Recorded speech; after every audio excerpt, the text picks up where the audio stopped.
Kidnapping, Killings and a New Tourism Security Plan in Ecuador. Co-funded by U.S. taxpayers, and under the leadership of recognized Texas-based tourism expert Dr. Peter Tarlow, who is affiliated with this publication and its Safer Tourism Consulting Group, proudly presented a new tourism security plan to a group of Ecuadorian mayors yesterday. The official presentation of the new tourism security plan to the mayors of cities that rely on tourism on the Ecuadorian coast was handed over by Dr. Tarlow in an undisclosed city in Ecuador.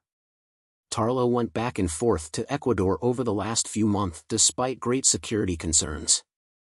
Tarlow, along with the mayors he was consulting, tried to keep this project away from the press, fearing retaliation by the bad guys. Several mayors were murdered during, but unrelated, the development of this safe tourism plan. Why is Ecuador so unsafe for visitors? One of the reasons may be government officials cannot be trusted. Niels Olsen, the young tourism minister who also rents a bed and breakfast in his country, declared Ecuador safe when he spoke at the Tourism Resilience Celebration at the United Nations in New York recently. Eturbonews.com. Niels Olsen from Ecuador spoke at the UN event last month declaring Ecuador safe. Did he not know? In 2021, eTurboNews and Dr. Peter Tarlow celebrated Olsen as a new powerhouse for Ecuador tourism. At that time Ecuador was calm and welcoming.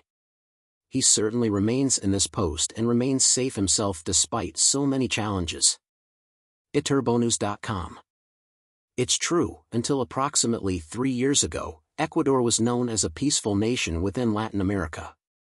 However, the present scenario showcases criminal activity spreading throughout affluent and middle-class areas, with various types of perpetrators such as hired assassins, kidnappers, extortionists, and a significant number of thieves and burglars. Coastal cities like Guayaquil have become strongholds for Mexican and Colombian cartels, which have established control over lucrative drug trafficking operations, involving hundreds of millions of dollars worth of cocaine being transported from neighboring Colombia and Peru to other countries. The Canadian government is warning its citizens to be aware of surroundings at all times, ensure that belongings, including passport and other travel documents, are secure at all times. Ecuador is under a state of internal armed conflict due to crime. A separate state of emergency has been declared for the provinces of El Oro, Guayas, Los Rios, Manabí and Santa Elena.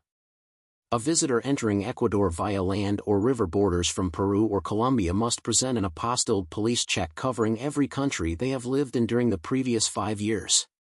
Electricity shortages, including planned outages, are affecting the country.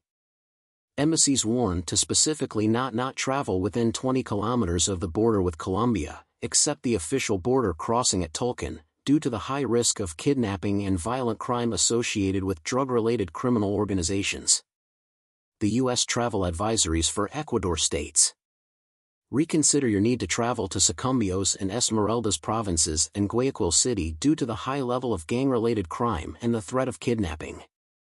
Do not travel to Guayaquil, south of Portet de Tarca Avenue, due to crime. The cities of Huaquilas and Arenillas in the province of El Oro, due to crime.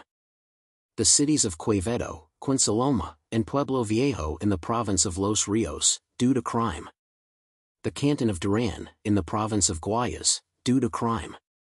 Esmeraldas City and all areas north of Esmeraldas City in Esmeraldas province, due to crime.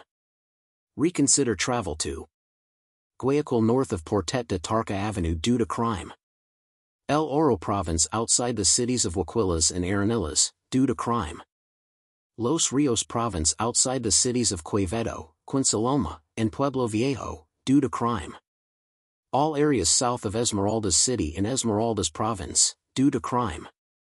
The provinces of Sucumbíos, Manabí, Santa Elena, and Santo Domingo due to crime. Crime is a widespread problem in Ecuador. Violent crime, such as murder, assault, kidnapping, and armed robbery, is prevalent and widespread.